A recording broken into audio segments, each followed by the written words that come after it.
Hi everyone, welcome to your Chem 1 final review session. So,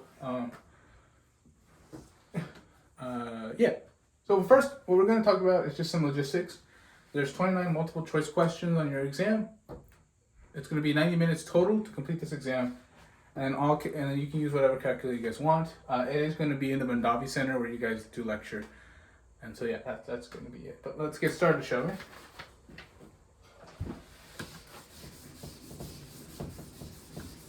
Okay. So number one, this is we're going to go over the practice game today. Number one, determine the correct number of sig figs. So we have 16 plus 33.35 divided by 5.2. Right? So how you should deal with these kind of questions is one, do the math. Right? Don't worry about sig figs yet. Just put this all in the calculator and see what you get. Your number should be, for this, your answer should be like 9.490. So that we know that's a lot of sig figs already, but don't worry, we'll cover that part in step 2. So this is sig figs. So we know two things. One, for addition and subtraction problems, it's sig figs after the decimal. Right? And for multiplication and division problems, it's total sig figs. Excuse me. It's total sig figs, right? So when we look at back up here, our first thing we have to do is this addition problem. So it's 16 plus 33. That's going to give us 49.35, right? Just by doing the math. But we know this guy has 0 sig figs after decimal, because it's a whole number, has no decimal. And this guy here has 2 sig figs, right? These two. So we have to pick the one with the lowest. In this case, it's this guy. So 16. So this whole unit, this guy, has 2 sig figs. So you can think about like eliminating this. Then when we do the 49.35 divided by the 5.2, you're going to get 2. This is a division problem, so you have 2 sig figs on top and 2 sig figs on the bottom. There's no difference between them, so we know that our final answer has to have 2 sig figs, right? Because we have now carried the sig figs over. And so the final answer is 9.5.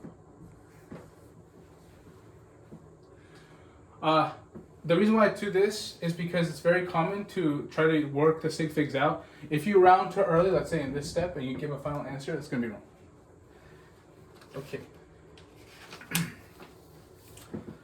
Number 2, give you a second so we kind of look at all that together. I want to make sure everything gets covered. Good. Okay, great. Okay, number 2.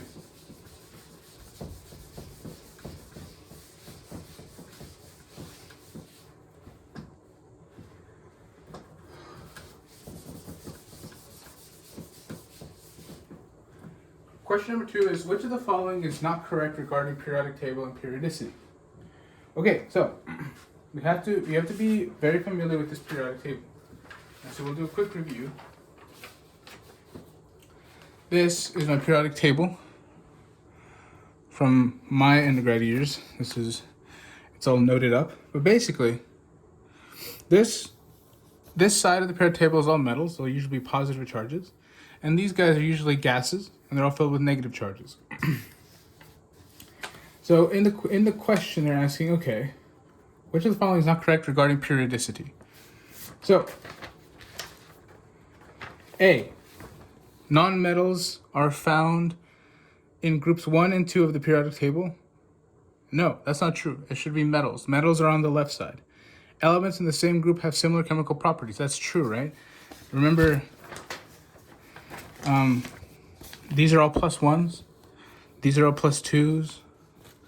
Those are all -3s, -2s, -1s. So they all have similar electronic properties. Noble gases are group 18. Make sure you know that there's 18 groups, and they're just going from 1 here, 18 over there. to the right side of the table. So indeed, noble gases are the rightmost, so they should be group 18. And then transition metals, know the various places, right? Transition metals are always going to be in here in this little weird area. And so then the answer for number 2 is A, nonmetals are not found on groups 1 and 2. Metals are. Okay, number 3. We're not going to cover number 3 because that's not what you're going to be tested on the test. Okay. Number 4. So you're not going to be tested on this directly, but it's important to understand how to do this and be familiar how to do dimensional analysis problems. So this one, it reads, a plane is descending at a rate of 2,000 feet per minute. How many meters does the plane descend in a second? So we need to go from feet per minute to meters a second, right? So how do we do that? Well, first of all, we just write down what we were given. We're starting at 2,200 feet in 1 minute. The first thing I see is it's pretty easy to go from minutes to seconds, right? In 1 minute, there's 60 seconds. And what you're looking for here is make sure that these cancel out. And just make sure you verbalize it. Don't be afraid to kind of whisper a little bit. Be like, okay, in 1 minute, there's 60 seconds. Or there's 60 seconds in 1 minute, right? Don't be afraid of that. So now we have 6 seconds at the bottom, we're good. But now we need to turn this 2,000 feet into meters. Unfortunately, this one is it's not complicated to do this. It just takes more steps. So we're going to start it off with a foot. In 1 foot, there's 12 inches, right? We can agree with that. We learned that in elementary school. In 1 inch, there's 2.54 centimeters. So we can cross this out and cross this out and cross this out and this out. Now we need to go to meters. Now, this is a really simple one. There's 100 centimeters in 1 meter. And now what we're left with is meters on top, seconds on the bottom. And we just calculate this out, we get 11 meters per second. So I know this is, I say this over and over again, I repeat this. Make sure that these cancel out. That's how you know you've done something correctly. Or, sorry, this. Make sure it cancels out. And make sure if you're having trouble with this, verbalize. It's okay to kind of whisper a little bit and be like, okay, how many seconds are in a minute? And make sure you get that ratio correct.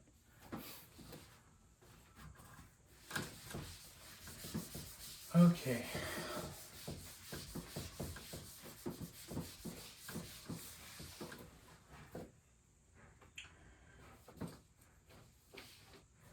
Number 5, we're also not going to go over. But number 5, you should be able to say that because manganese is a transition metal, a very common property of transition metals is that they have multiple oxidation states. So please do be aware of that. If something is a transition metal, it has oxidation states. If you guys remember the periodic table of ions I gave you like in week 3 or so, that's where that all comes from. Okay. All right. Oh, okay. Nomenclature. Fe2O3. Fe2O3. Okay. Cool. So we first, like I was saying in class, we first have to identify, is it ionic or molecular? Right?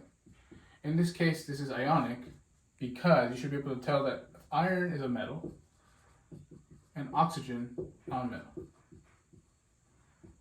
So these two coming together, you get one from the right side, which is the oxygen, and one from the left side is the iron. You know that those two things are going to be different, so it's an ionic. That means that no Latin prefixes. Okay. Now, because it's ionic, we can break them down into their constituent parts. So, what I like to do is straight up just move the numbers back here into their respective elements. So we see that iron, that 3 goes back to it, it's 3 plus, and then oxygen goes back, or that 2 goes back to the oxygen to get 2 minus. And so you're left with Fe 3 plus, O2 minus. And remember, these come from the fact that this is the anion, this is the cation. Okay, so now we have to, so iron is always, so all cations are just straight up named. In this case, that's iron. Okay, it's not 3 iron, it's just iron. Okay, now because this is a transition metal, and it has multiple oxidation states, remember this is really only for transition metals, you have to put a Roman numeral that indicates the charge. That 3 plus is represented here. And then after that, you just have to name your anion. This is not a polyatomic, I hope that's very clear. There's no multiple atoms, it's just oxygen. If it's just one atom in an ionic, it ends in IDE. And because and then you need the base of oxygen is ox. The answer to this one is iron oxide.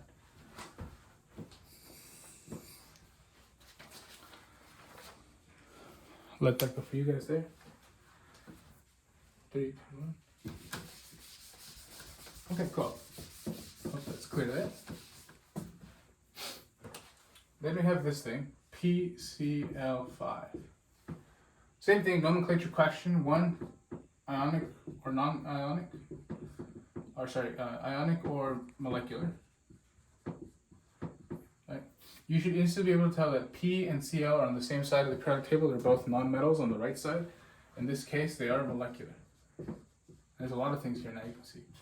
Moleculars always end in IDE. And they always end in IDE, and they must have Latin prefixes.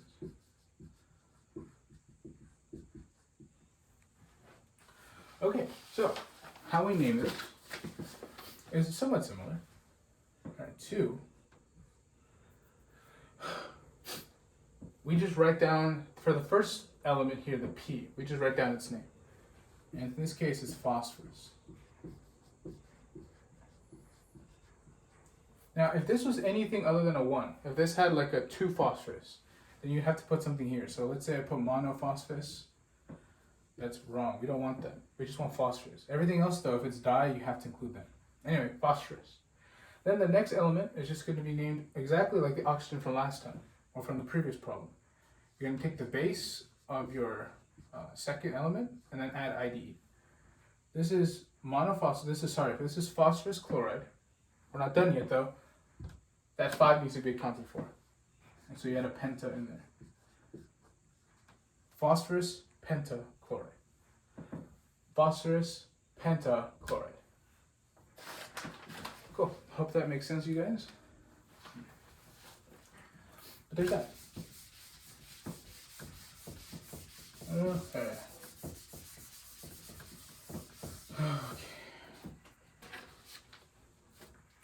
Number 8.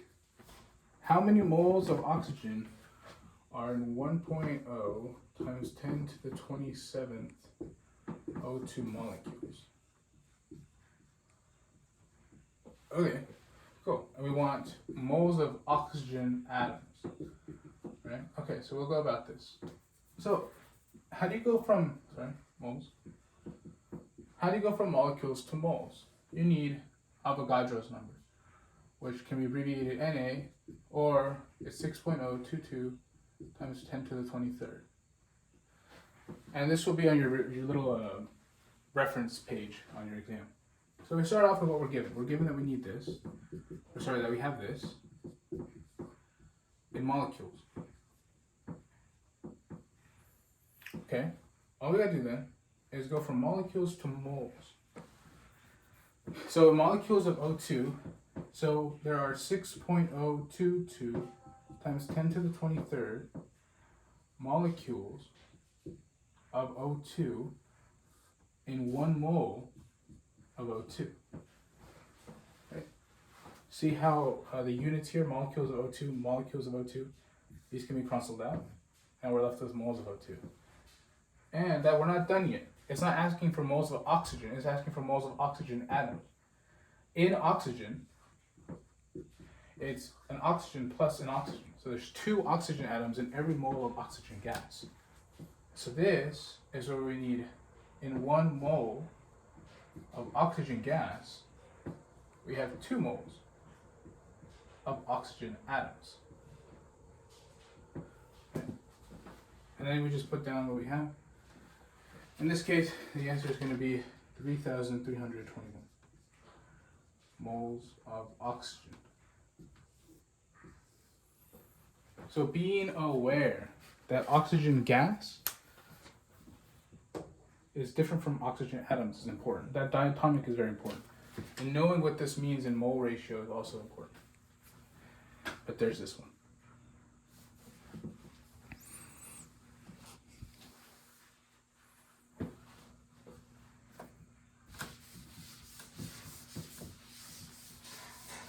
This is number 8, so number 9 is next. Number